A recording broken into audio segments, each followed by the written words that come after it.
Okay, the last lecture we're going to have for this section on food chemistry is going to talk about carbohydrates and proteins. So carbohydrates is another important component of our diet.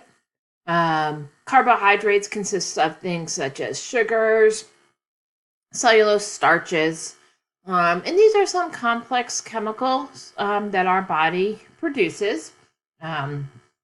Or uses, sorry. We eat it, we take in carbohydrates from our food and our body uses them for energy. Carbohydrates contain carbon, hydrogen, and oxygen. You find them in these ring structures. These ring structures contain the carbons and the oxygens with hydrogens on those carbons and oxygens. And we can classify carbohydrates as monosaccharides, disaccharides, and polysaccharides.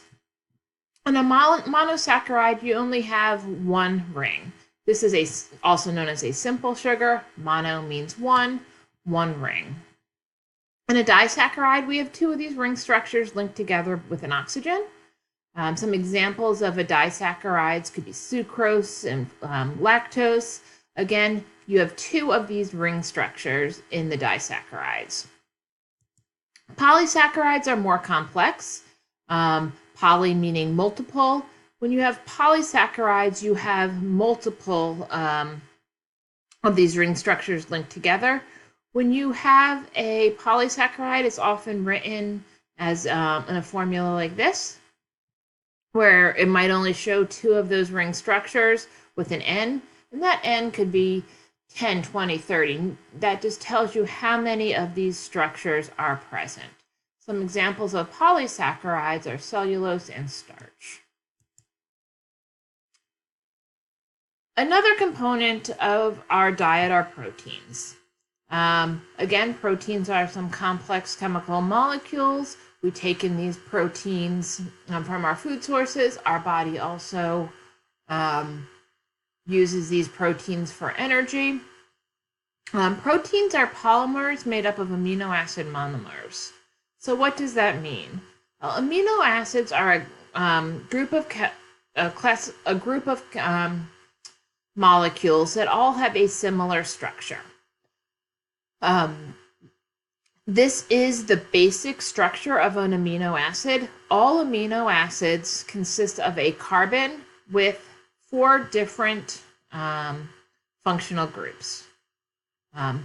In all amino acids, one of the side groups is an acid group, a carboxylic acid. So you always have this COOH group, the carboxylic acid group.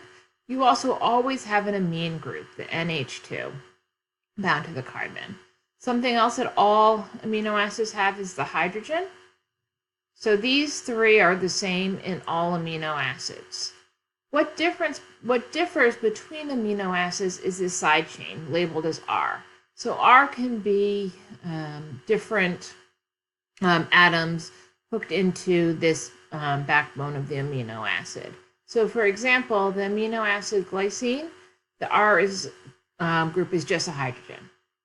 Something like alanine, that R is equal to CH3. Aspartic acid contains two carbon side chain. So again, these 3 structures are the same for all amino acids, but the amino acids differ as a result of what is in this R side chain. Proteins are formed when we link amino acids together. These are known as peptide bonds. So here we have 2 different amino acids. A chemical reaction occurs where you complex that carboxylic group with the amine group. In doing that, you form a peptide and you lose water, so you lose OHH. And again, you form that peptide bond. So the formation of proteins is the linkage of many of these amino acids together. This forms a peptide chain when you link multiple amino acids together using a peptide bond. That is a peptide chain. We can form a wide range of different proteins as a result of the amino acids that we use. Many amino acids can be formed in our body, so our body has the ability to synthesize a majority of the amino acids that we need to make the proteins in our body. But there are a couple of amino acids referred to as our essential amino acids that our body cannot produce. And as a result, we have to consume food that contain these essential amino acids. The essential amino acids are listed in this table. Again, our body can produce all the other amino acids, but we have to have food sources that can supplement our body's production because our body cannot produce these amino acids. So far we've talked about different components of our food that our body needs. We've talked about fats, proteins, carbohydrates. These are macromolecules. These are large molecules that our body needs a fair amount of. Two other things that our body needs are vitamins and minerals. Vitamins are essential in our diet, but we only need them in small amounts. These are all organic molecules, and they have a wide range of physiological functions, meaning our body uses them in a wide range of different ways. We don't use them for energy. So everything else that we've talked about, our body uses for energy. Vitamins are not used for energy. Again, they can have a wide range of different compositions, but they are organic in that they are carbon-based molecules.